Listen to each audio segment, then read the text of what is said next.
All right. Well, first of all, Jared, thanks for having me here. Thanks for everyone that is here in person and the people that are joining on Zoom. Just a little bit about myself. Again, I'm Xavier. I am Jared's cousin. For the last decade of my life, I've been studying the science of exercise. So I went to the University of Minnesota, got a Bachelor of Science degree in kinesiology, which is just a fancy word for the study of movement. I got certified as an ACSM, Certified Exercise Physiologist, which is the highest personal training certification that you can get. I also am a certified high intensity training specialist. I have conducted my own research on exercise. I've been a subject in exercise science papers, and I've conducted over 10,000 one-on-one and small group personal training sessions.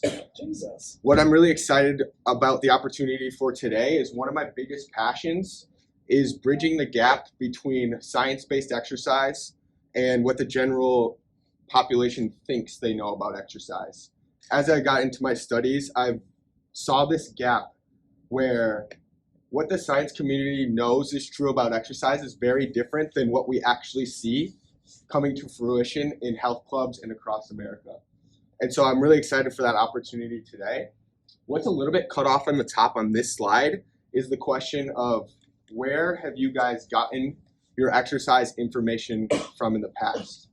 And I just want you to think critically, not about where you know or where you think you should get your exercise information from, but where have you actually gotten exercise information from? And when I ask this question to a lot of people, most of the time it's anecdotal evidence. They learned how to exercise when they were in high school and they were playing a sport from a coach who played a sport in high school who learned from his coach how to strength train or how to exercise. And it was just passed down over the course of generations. You learned what you knew in high school, and now in your older age, you just reverted back to what you knew when you were playing sports. Or a friend or family member lost 10 pounds doing so-and-so. It worked for them, it must work for me. Then you do what they do, and it doesn't work for you. Why doesn't it work? Because it wasn't science-based. If it's not science-based, then it's maybe going to work for someone else, but how do we know it's going to be the most effective and efficient way for you to actually see those results? And one of my least favorite ways people get exercise information in this day and age, Instagram influencers. Someone looks good with their shirt off, so they must know what they're doing. They must know what they're doing is going to work for everybody. But the reality is they look good with their shirt off because they have great genetics. So no matter what they do for exercise, it's going to work. But if you try the same thing for yourself and it doesn't work, you're going to get discouraged and then you're going to quit exercising because it worked for them and it's not working for you. So there must be something wrong with you, right? No, there's something wrong with who you're listening to. And so this problem manifests from anecdotal evidence, but also because exercise science is a new field relative in all sciences, right? We've been studying chemistry, biology, physics for hundreds of years. We've been studying exercise for really the last 50 years. So we just have to catch up. And that's really what I'm passionate about. That's why I do what I do, is to bridge that gap between science-based exercise and what actually happens in the real world. So I'm going to share with you guys exercise science today. I'm going to try not to bore you with research papers. So we're just going to really talk about what actually matters. Okay, and we're going to start with everyone's favorite topic, weight loss, right? If you go into a health club in America, really anywhere, and you say, hey, why are you here? 9 times out of 10, they're going to say, I want to lose weight. Or if they're happy with the weight they're at, I want to maintain my weight. It revolves around weight 9 times out of 10. So I like to start with talking about that. Now, most people, if you say, all right, you want to lose weight, what are you going to do today to do that? They're going to say, I'm going to go on a treadmill, I'm going to go on elliptical, I'm going to go biking, I'm going to do some form of aerobic exercise. That's what people think is the best way to lose fat or to lose weight. Now, when people say they want to lose weight, what they really mean is they want to lose fat. No one wants to lose muscle, and we're going to talk about why it's dangerous to lose muscle at the end of this. So you really mean you want to lose fat. Now, when we're talking about fat loss, exercise research shows that strength training is far superior than aerobic training for fat loss. And this is one of my favorite studies from the Journal of Applied Physiology out of Duke University. Now, this is an awesome study because it's a large sample size, 119 subjects, wide range of ages, 18 to 70-year-olds. split into 3 groups. Now this is key with these 3 groups. Okay, there's a resistance training group. They were only doing, when resistance training is the same as strength training, same as weightlifting. Okay, resistance training, one group was just doing aerobic training. That's cardiovascular exercise. That's running. Okay, in this study, that's running. That could be any type of cardiovascular exercise. And then there was a third group, which is awesome in this study, resistance training and aerobic training. So one group was doing both, meaning they were spending twice as long in the gym than the other 2 groups because they had to do both interventions. Now, most studies that you'll see that compare fat loss is just the cardiovascular exercise compared to strength training, which is really helpful. But the third group is typically no exercise, so they're comparing it to people who are just doing nothing. This is awesome because you have that third group who's doing both. It was an 8-month-long exercise protocol. For a research study, that is a long time. A lot of research studies are several weeks long. 8 months is really long. That makes this study even stronger. Now, what you find in this study, it's a little bit cut off, but don't worry, I'll tell you guys. Resistance training and aerobic training plus resistance training had significantly better results when it comes to body composition. Body composition is how much of your weight is fat versus how much of it is muscle. Because the resistance training and aerobic training groups were able to lose fat at a greater rate than just the people who were doing cardiovascular exercise. But what is really cool about this study is you can kind of see at the bottom there, there was no significant difference in body composition between the groups that were doing both resistance exercise and aerobic training. They were running and weightlifting. There was no difference between that group and the group that had just been strength training. So we're going to talk about how you can implement exercise into your life without wasting time, where you can get all the benefits of exercise in just 1 hour of exercise per week. And the first thing that you need to do in order to actually exercise in an efficient way, so you don't have to spend 5 hours in the gym every week, is prioritize strength training. When it comes to losing weight, you are wasting your time if you're doing cardiovascular exercise and you're not doing strength training. You need to prioritize strength training if you want to actually lose weight and keep it off. Not to say that cardiovascular exercise doesn't help at all. It just doesn't help nearly to the extent that resistance exercise does. And so we're going to talk a little bit about the mechanisms of why that happens. I want to give you a little bit more, peel back the layers, I guess, into why that is. Why is strength training superior than cardiovascular exercise when it comes to weight loss? Number one, in the short term, you are going to burn more calories from your strength training or from your resistance training than you would if you are doing cardiovascular type exercise. Say you go for a 30-minute run and you go instead for a 30-minute strength training workout. During that 30 minutes, you're probably going to burn about 300 calories in both 30-minute workouts. But where the big difference lies is what happens after you are done exercising. When you stop strength training, your body now has to repair all that muscle tissue that you broke down when you were exercising. When you strength train, you are breaking down your muscle tissue. You are leaving your workout weaker than when you went into that workout. Your muscles then repair, you become super compensated, which means you are stronger than you were prior to that strength training workout, but your muscles have to recover. And so for that hour after your strength training workout, your body goes into hyperdrive trying to repair this muscle tissue. You burn more calories that hour after your 30-minute strength training workout than you did in the workout itself. So you still only strength train for 30 minutes. You were only in the gym for 30 minutes, just like you were only in the gym for your 30 minutes of running.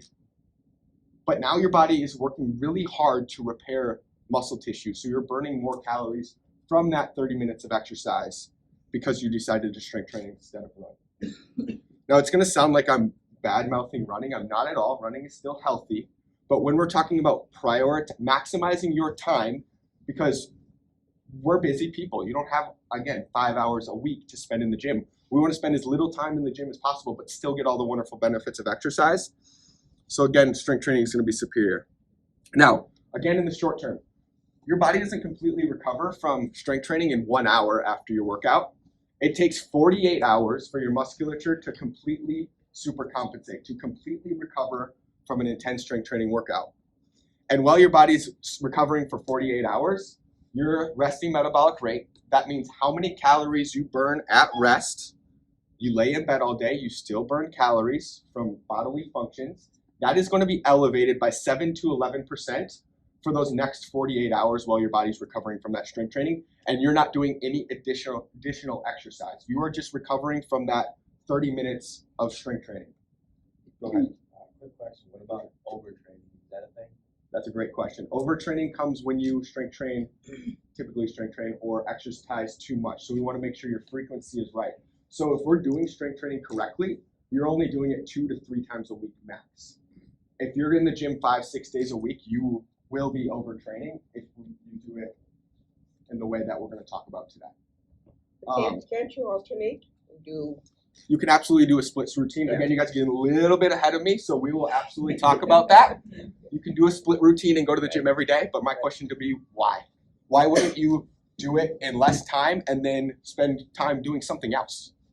Walking outside, reading a book, petting your dog, something else that is still healthy, but is not strength training. You would maybe go for a walk or a run instead. So, great question.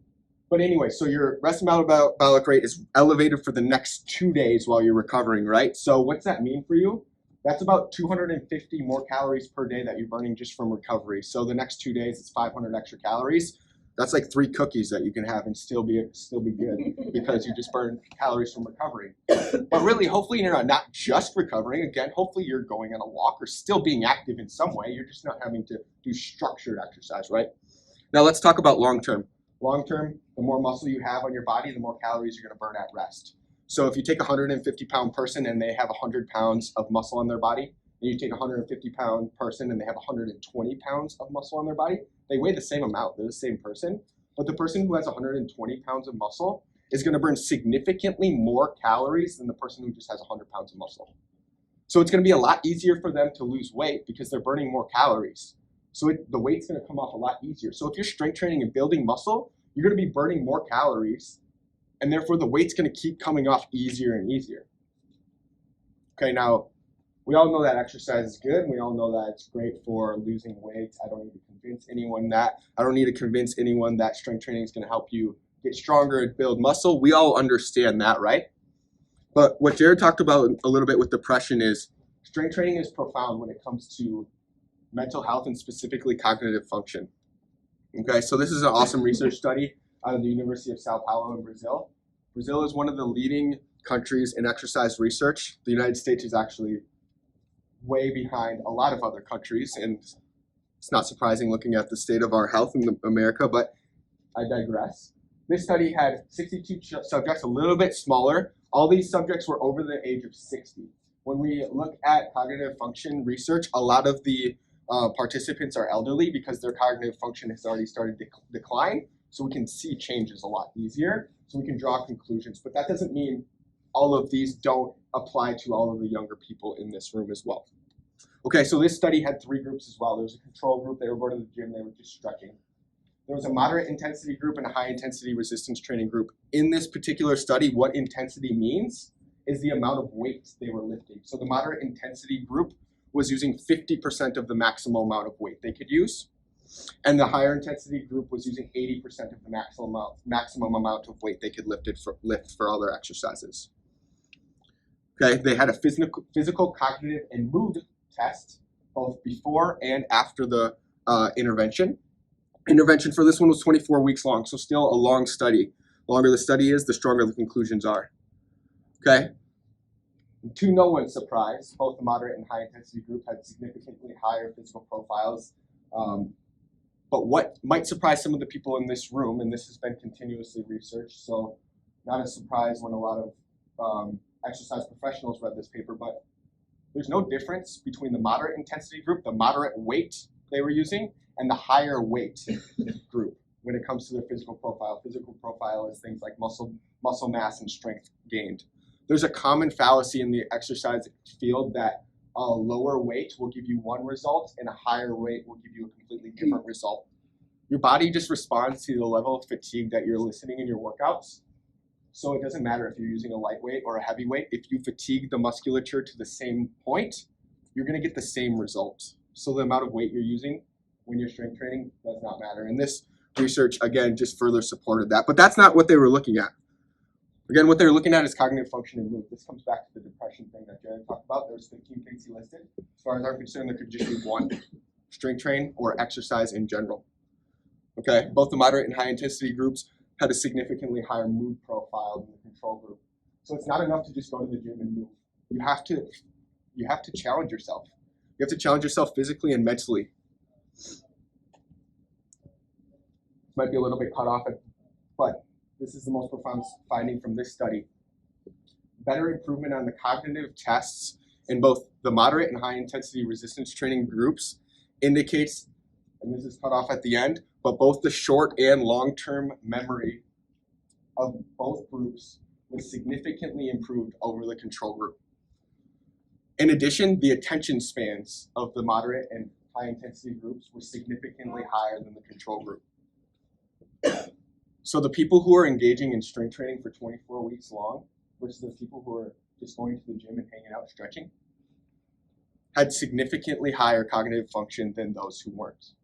And again, this was in the elderly population of over 60 years old, but you can extrapolate to this to younger ages. Now, more research needs to be done on why this is, but this is continuously shown in exercise research, in both improving cognitive function and mood. And one of the hypotheses is basically when you are moving your muscles, when you're strength training your muscles, you are getting more blood circulation, both during that exercise and as you're recovering from that exercise. You have better blood flow, better circulation throughout your body, ultimately having better blood circulation in your brain, ultimately getting more oxygen to your brain. So when you are doing something, reading a book, you have a better attention span while you're reading that book because you have more oxygen in your brain, and you're going to retain that information because you have a better attention span, which leads to that short and long-term memory. That's, again, the hypothesis. More research needs to be done on the exact mechanisms that go into play.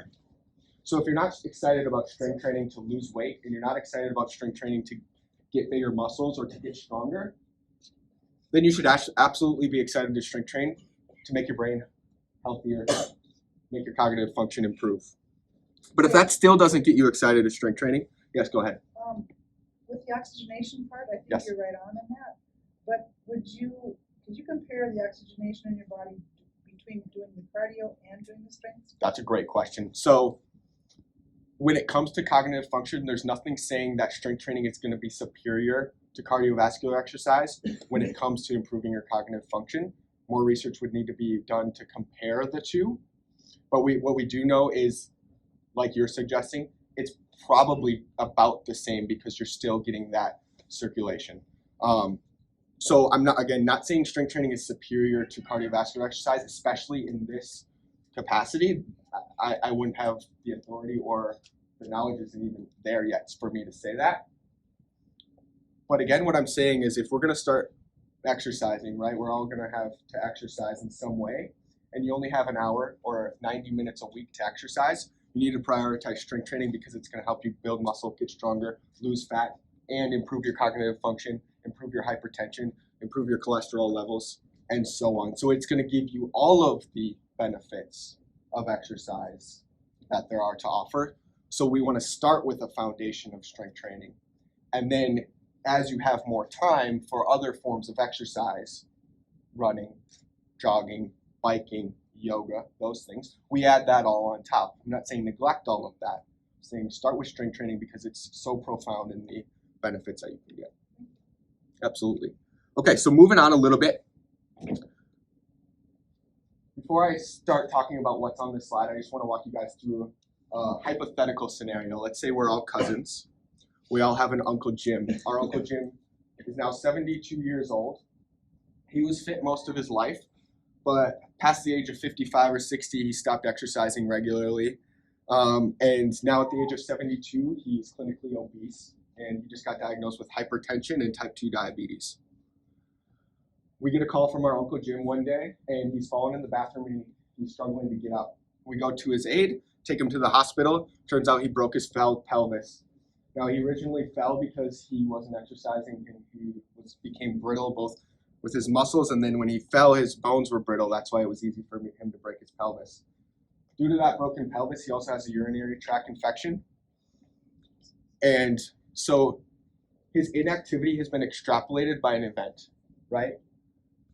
And so he's never able to actually recover fully from that broken pelvis because he's been even more inactive than ever. He's losing even more muscle. He's losing even more bone density. Over the next 16 months, our Uncle Jim falls 3 more times, and due to even further health complications, he unfortunately passes away at the age of 75. Now, this is a hypothetical scenario, but this is also a very real scenario that happens every single day. Now, we would never say that our Uncle Jim passed away from being weak or being brittle. We would say he passed away from all the health complications that came from that. But really, the root cause that we fail to ignore is that when he was 50, 55, 60, he wasn't exercising regularly. So when he inevitably had health complications come up, he wasn't able to fully recover. So that gets me into these slides. Let's start on the bottom right here. This is an absolute truth. Everything on the side is absolute truth for humans. This is not 80% of people, 90% of people. This is 100% of people, even if you're young. This eventually will be you. Okay, bottom right, muscle mass declines by 8% each decade after the age of 30. Your metabolism slowing down by 10% each decade after the age of 20. Your bone densities decline 1% each year after the age of 35. And if you're a woman, after menopause, you will have lost 20% of your bone density within 5 to 7 years. Now, what happens when we encounter all of these? We'll go to the bottom left here. You have longer recovery from your injury. You have less recovery from your injury. Again, back to our Uncle Jim, when he broke his pelvis, he was inactive before, and now he's even more inactive. So he's taking longer to recover, and he's not fully recovering. He has osteoporosis, which is why it was easy for him to break his bones. He had an increased risk of falling in injury, which is why he fell in the first place. And our Uncle Jim's unfortunately suffering from the elderly loneliness epidemic, which happens because, unfortunately, our elderly population becomes less independent, which means they are unable to engage in social events as much, and they become very lonely. Okay, so going on to these graphs here, to graph out exactly this scenario. This top left one right here, get my pointer out. This top left one right here is in a sterile environment. In a lab, this is humans, right? Where in our early life, we gain muscle mass. This is muscle mass strength. You can put function. These are the same graphs. Muscle mass strength and function.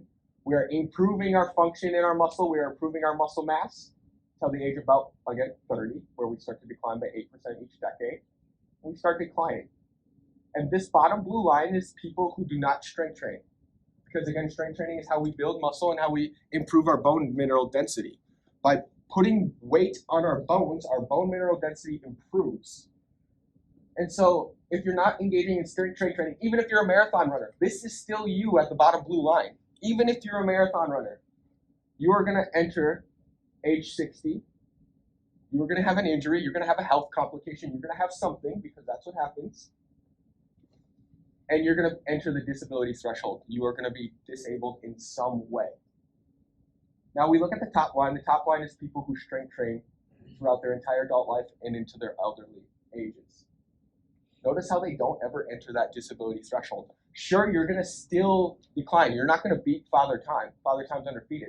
All we're trying to do is maintain your quality of life as you age, right? We want to not just make your life expectancy longer. That is meaningless. Living long is meaningless unless those years are quality, unless you can move, unless you can interact with the world around you. And the only way you're going to actually be able to continuously do that is to strength train throughout your entire life. And so we go onto this right, I'll answer your question in just a minute. We go into this right graph. This is actually what happens. This bottom line is our Uncle Jim. You don't just get a straight decline. You have a punctuated decline because you run into life. You get sick or you fall. And when our Uncle Jim fell in the bathroom, he dropped his muscle strength and function because he had a broken pelvis. He then falls a few more times in his life, or he experiences other health complications which make his muscle mass and function even worse, and you get this punctuated decline rather than this normal decline like we see here. And so you actually enter that disability threshold a little earlier. And you can see these are the normal factors that we're all going to have. These are factors that might speed up your decline in muscle mass and function. You had a question here, sir? Yes. So when you get an injury, you should stop training. I've heard both sides that you should stop because it's injured, but isn't stopping also not helping you become Great question. recovery? So we always want to continue exercising when you're injured, in a way that is pain-free. You should never be fighting through pain in a workout So less or weight. during exercise. Less weight, different exercises, avoiding a certain body part.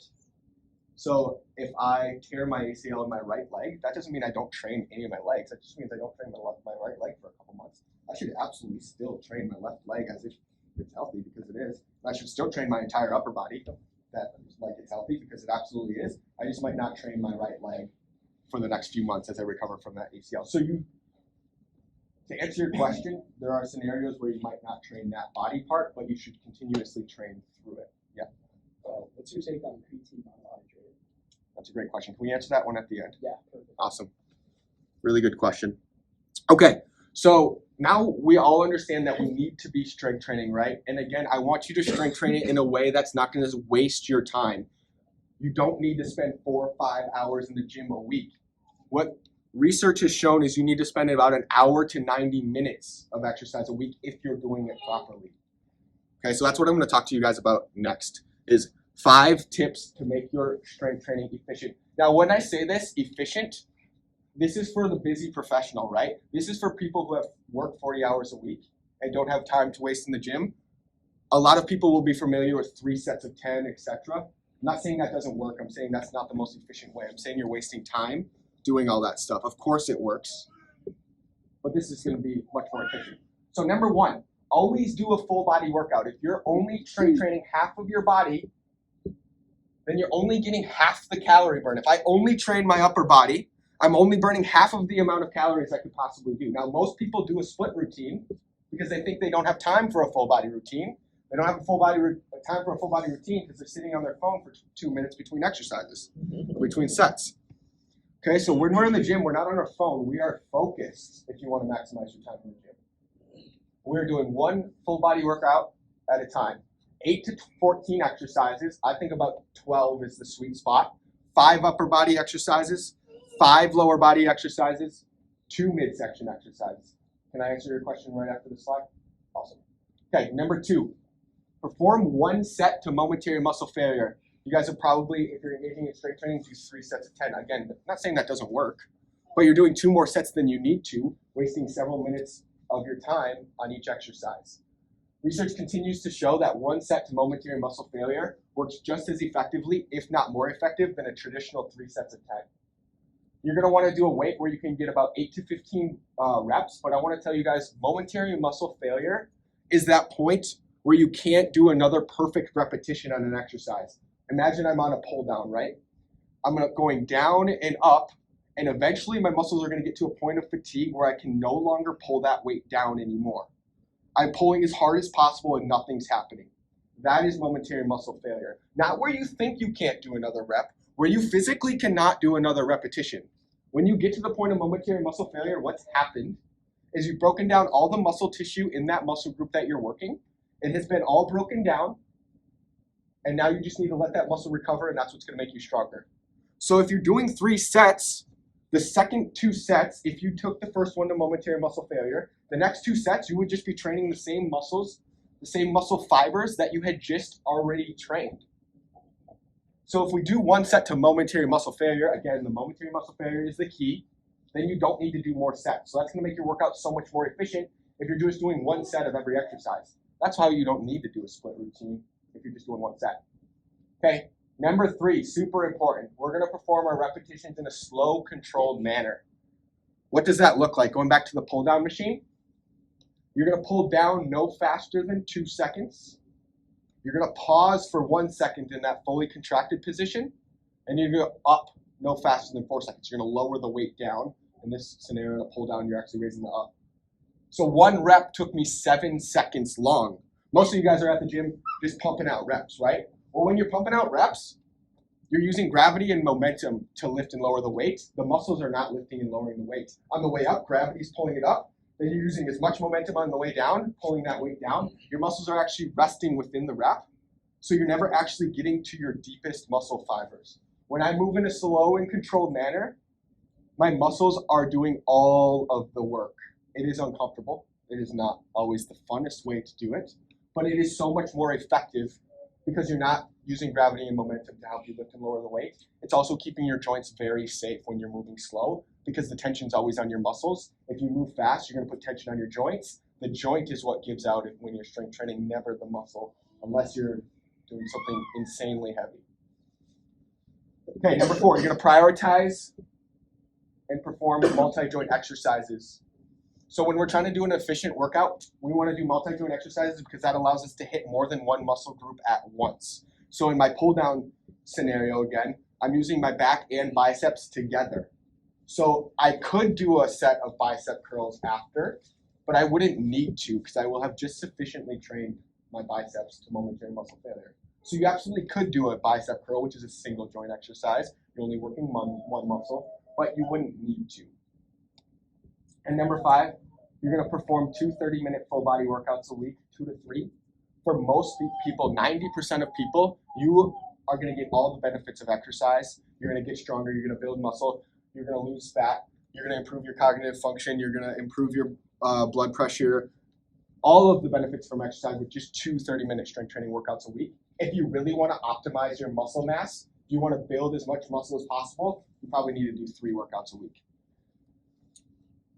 Number 5.5, don't exercise alone. Jared alluded to this with depression. But more than it being more fun to work out with someone else, when you have someone supervising your workout, preferably an exercise professional, you're going to be more accountable to show up for your workouts every single time. If it's scheduled with someone, you will be there. More than that, you're going to stay safe, and research continues to show people who exercise with supervision, professional coaching, every rep of every set in a workout, you're going to see superior results than people who work out alone. And that's for the simple fact that no matter how tough you think you are, when those reps get hard, there are going to be some days where you just be like, F this, I don't want to be here anymore. This is hard. I've had a rough day. That's when you need someone else with you, coaching you, teaching you, pushing you in your workouts. And so that's where Reform Fitness comes in. This is my company. This is what I started. One-on-one online personal training. Okay, everyone gets a free 45-minute introductory workout. Even if you don't want to continue workouts with me, I would love to take you through a 45-minute workout just to have you experience the feeling of evidence-based exercise.